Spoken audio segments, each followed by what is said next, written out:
Quando Jesus nos ensinou a orar, ele começou a oração falando Pai Nosso. Pai, uma palavra tão pequena e cheia de tantos significados. Muito do que somos vem da herança genética do nosso Pai. Muito do que estamos sendo é a herança das experiências e das interações que tivemos ou que temos com o nosso Pai, ou o fato dele estar ausente também contribui tanto para a formação do nosso caráter, tanto para o bem quanto para o mal. No programa de hoje, o Mente Aberta vai falar sobre esse assunto tão delicado, tão sensível. Vamos falar sobre paternidade. E para isso, vamos ter a oportunidade de conversar com alguns pais aí ilustres. Meu querido pastor Eduardo Borges, líder de jovens da 8ª Igreja Presbiteriana. O meu querido pastor Tiago Linhares, líder de jovens da Igreja Batista Getsemane. E o pastor Leonardo Matos, líder de jovens da Igreja Batista Central. Então fique ligado, o Mente Aberta está no ar.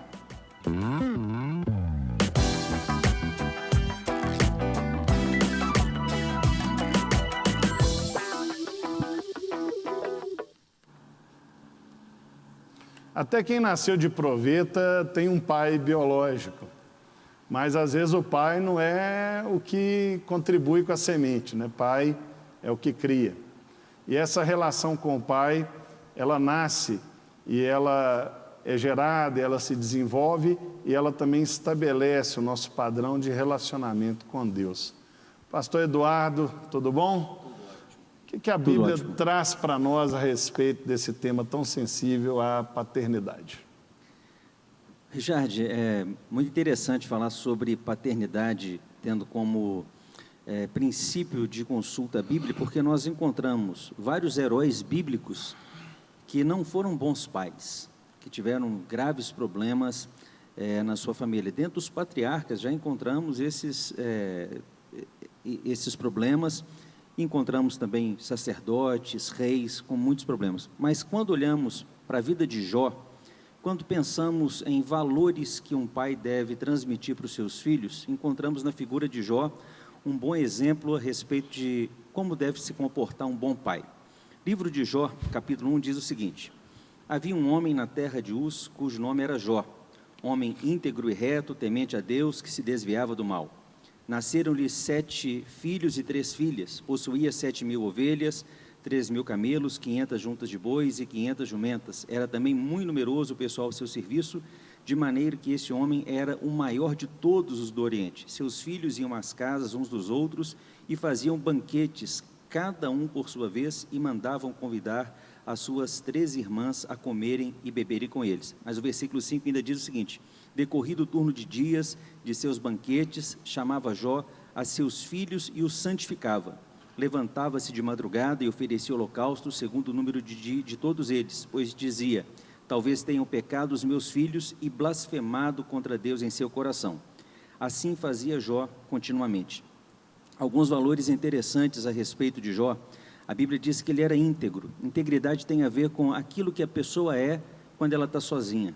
Então, quando Jó estava sozinho, ele e Deus, ele era um homem íntegro, ele era um homem correto. Mas a Bíblia também diz que ele era, além de ser íntegro, além dele ter valores morais elevados, quando ele estava sozinho, ele era reto. Reto significa que as pessoas que o viam, então ele tinha um testemunho externo em que as pessoas que estavam ao redor dele, tanto a sua família quanto os seus funcionários, as pessoas que o conheciam, olhavam para ele e percebiam que ele era um homem que tinha uma conduta correta.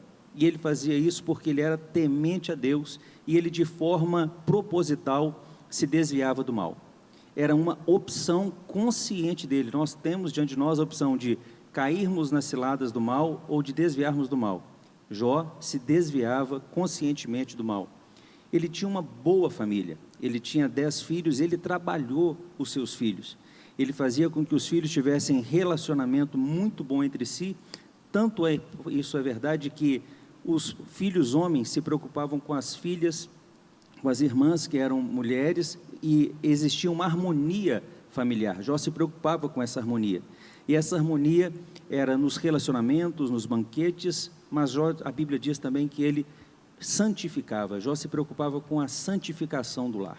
O versículo 5, que é um versículo maravilhoso, diz assim, que decorrido o turno de dias de seus banquetes, chamava Jó seus filhos e os santificava. Santificar é separar. Jó queria que os filhos tivessem o mesmo comportamento que ele tinha, que os filhos deles fossem diferentes, que os filhos deles também fossem um modelo, seguissem um determinado padrão, que obedecessem a Deus, que servissem a Deus.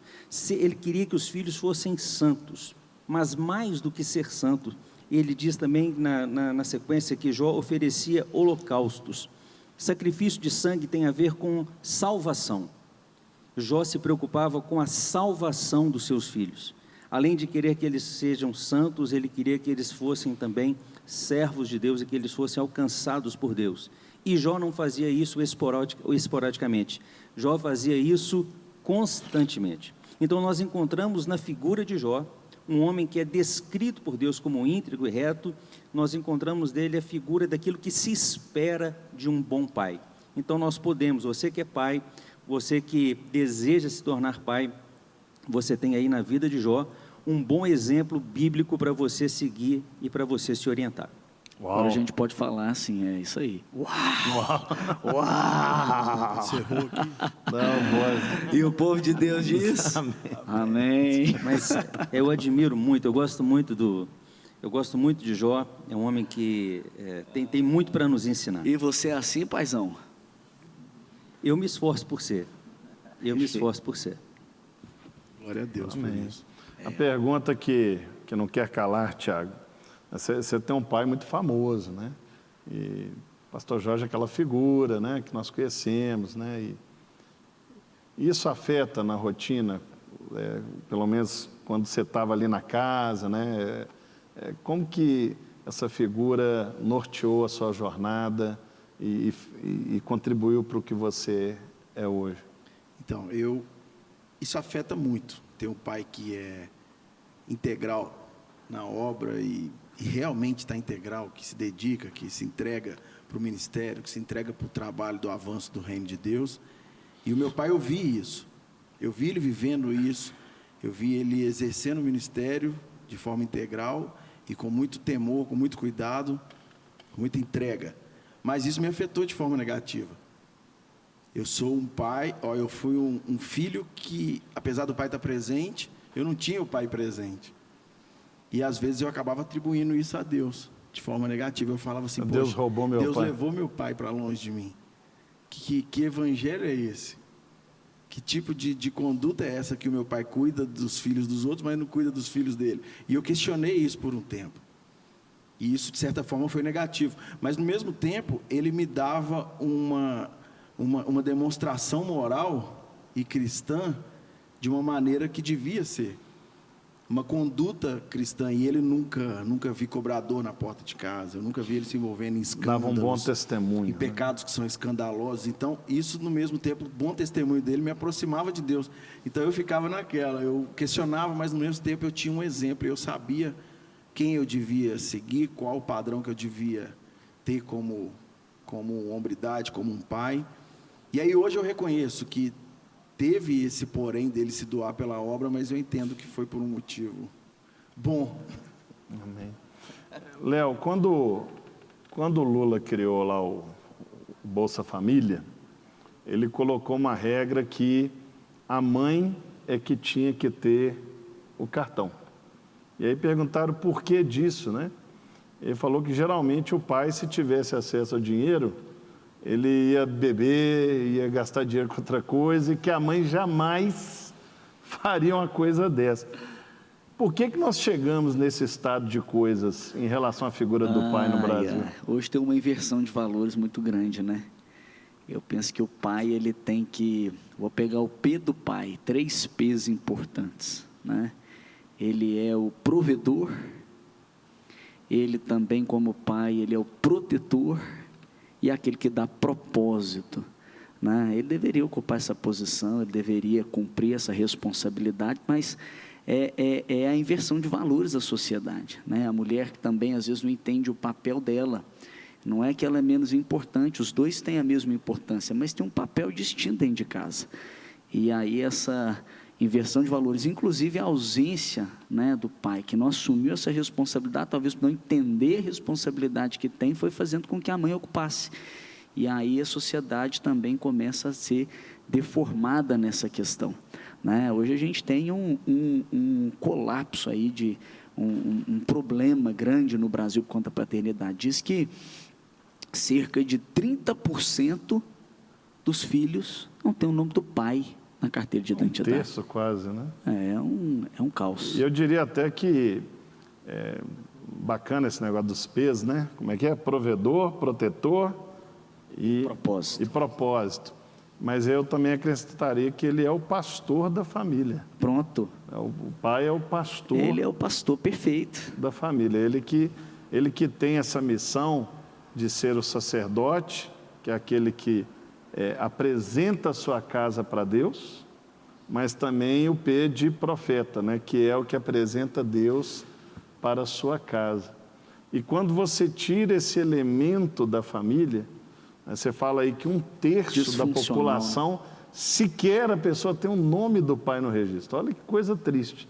E aí, se você pegar mais 1/3 que tem o nome, mas o pai é ausente, ou de corpo, ou ele está dentro de casa, mas é um banana de pijama, é uma vergonha alheia. Não assume a responsabilidade. É um homem apático, né? Um homem entregue. Você tem um quadro terrível a respeito do que nós estamos produzindo de filhos na próxima geração, com essa ausência física ou de postura desse pai. Isso tem acontecido muito, viu, Richard? Porque em gabinetes que eu tenho atendido, tem jovens que às vezes reclamam da falta desse papel do pai. Outro dia, um jovem, ele foi falar comigo sobre o pai dele ficar com raiva dele. Ele falou, meu pai, ele tem mania de ficar com raiva de mim, e o pai não entendeu o papel dele enquanto aquele que educa, aquele que cuida, aquele que vai prover o lar. E aí ele ficou com raivinha do filho, ao invés de ensinar para aquele filho os princípios cristãos, ao invés de educar aquele filho. O pai, ele não precisa evangelizar. O pai, ele pode educar. É um desafio muito grande e nós vamos dar uma paradinha, mas fique ligado que temos muito mais para falar a respeito desse tema na volta dos comerciais. Rede Super, profetizando vidas.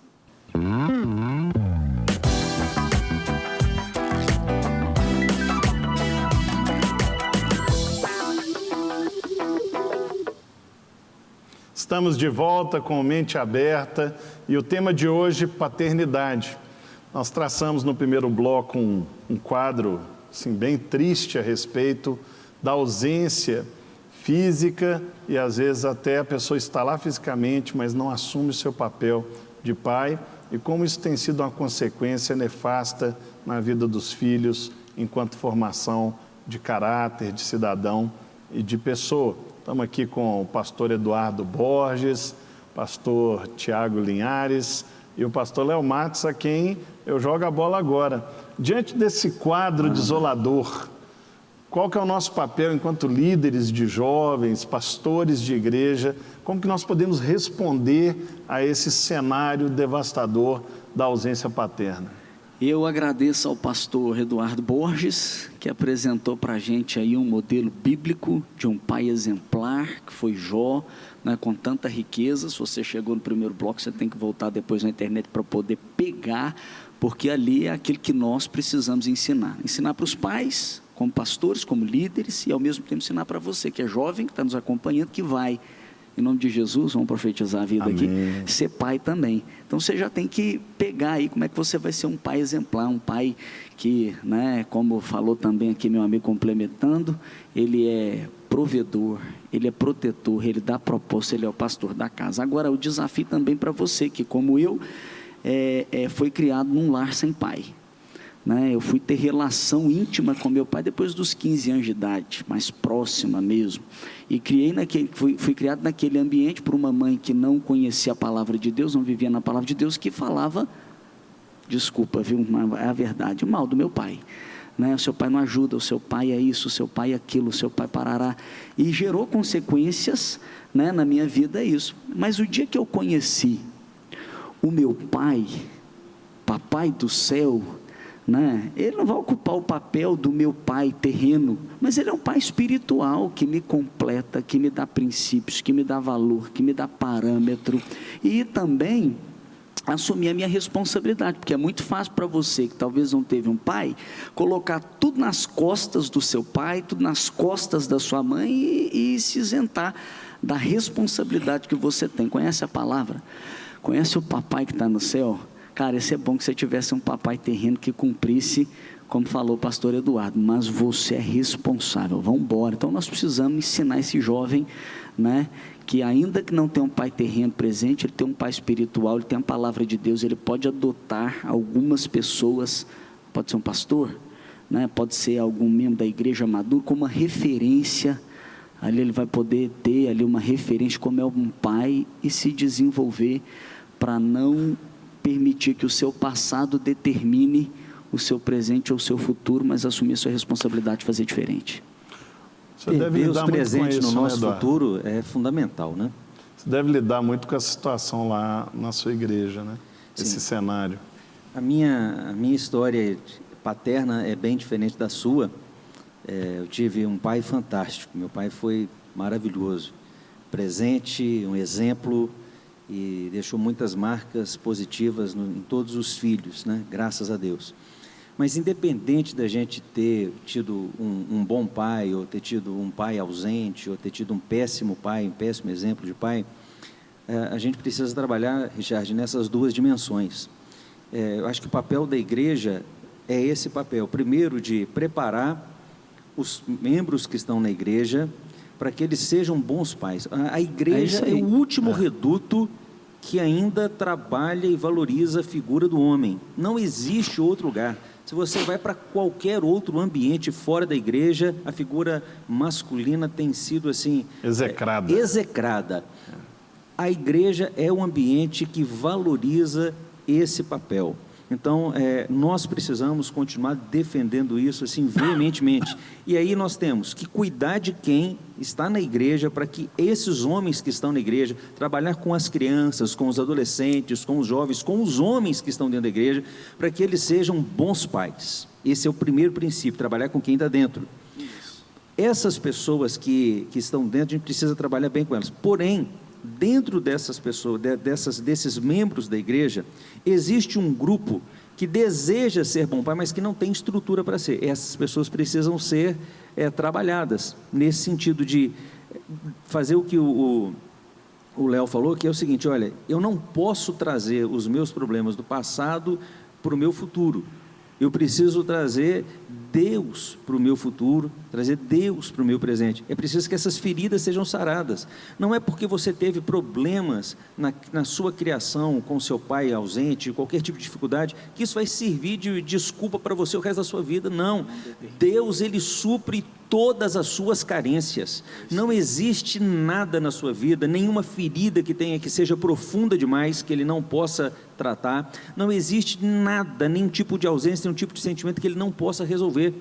Deus, Ele tem Ele é a resposta para todas as máculas que você traz dentro do seu coração. Então Deus vai suprir essa ausência da figura paterna, independente se você não teve pai, se o pai foi ruim, ou mesmo você que, como no meu caso, teve um excelente pai. Deus, Ele completa, porque nós não temos, mesmo que meu pai tenha sido excelente pai, ele não foi perfeito, ele não foi perfeito, né? E Deus é perfeito, Ele supre tudo isso. Todas as minhas necessidades, todas as minhas carências, Ele vai chegar e Ele vai fazer com que essas lacunas sejam preenchidas e eu seja um ser que eu vou passar isso para frente depois. Eduardo está que está hoje, meu Deus do céu. Tá impossível. Aleluia.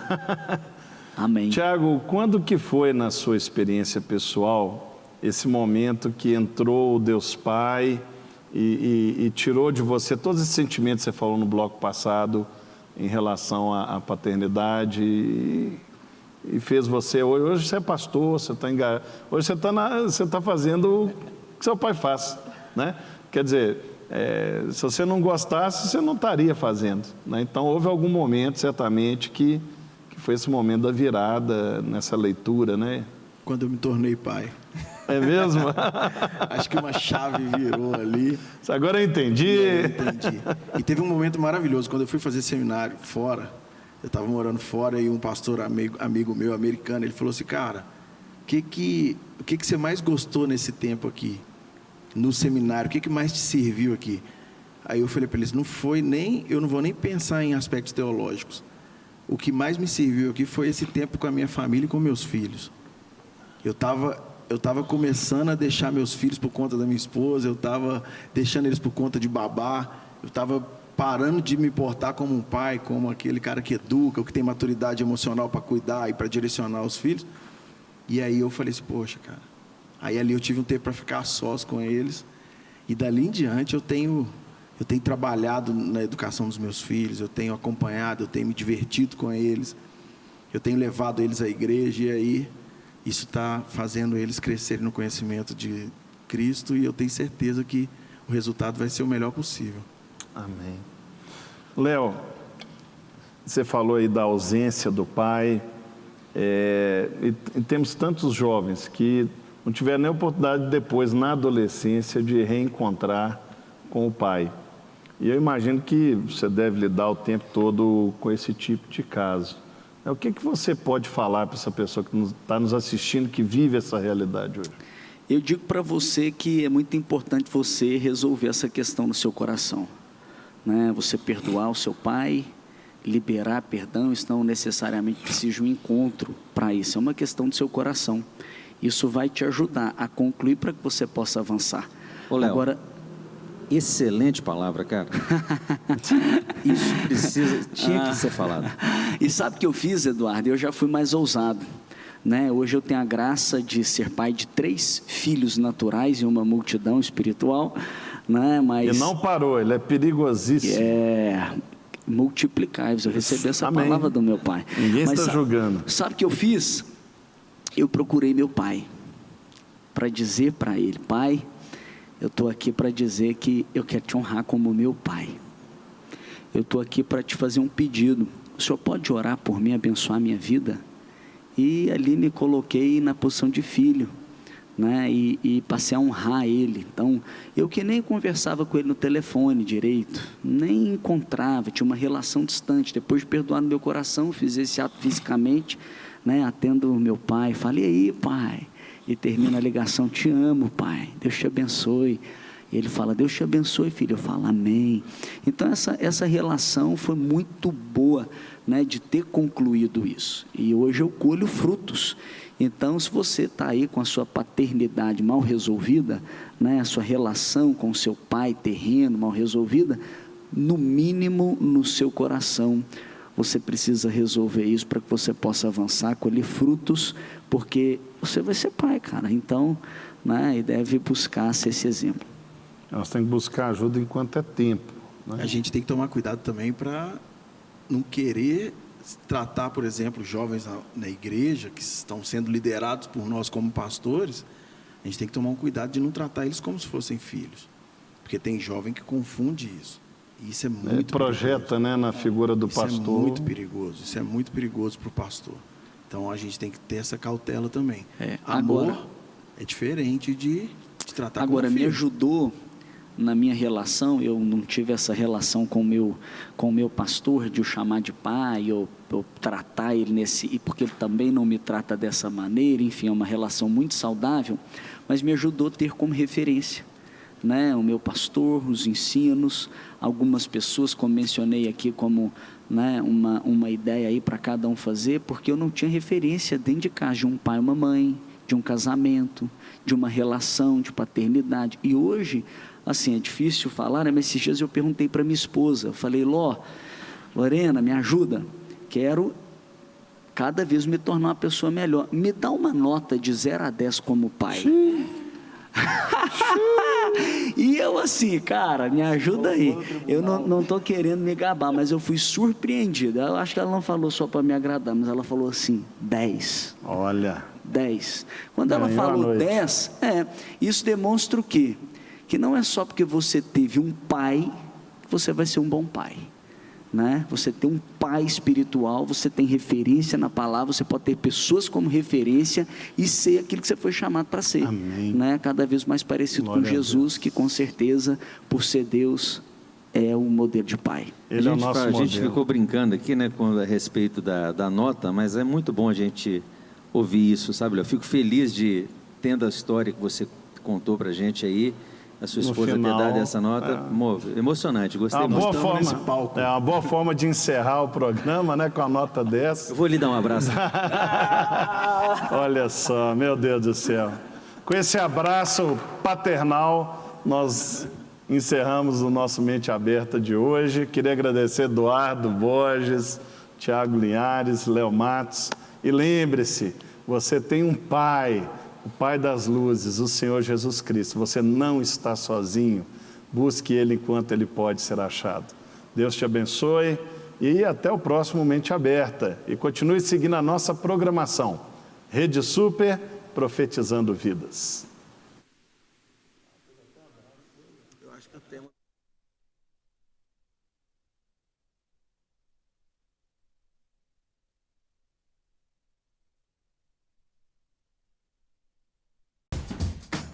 Não quer ficar um segundo por fora da nossa programação? Agora você pode nos acompanhar através das plataformas digitais. Não perca tempo, acesse, curta e siga-nos. Fique por dentro de tudo o que acontece por aqui. Rede Super, inspirando você.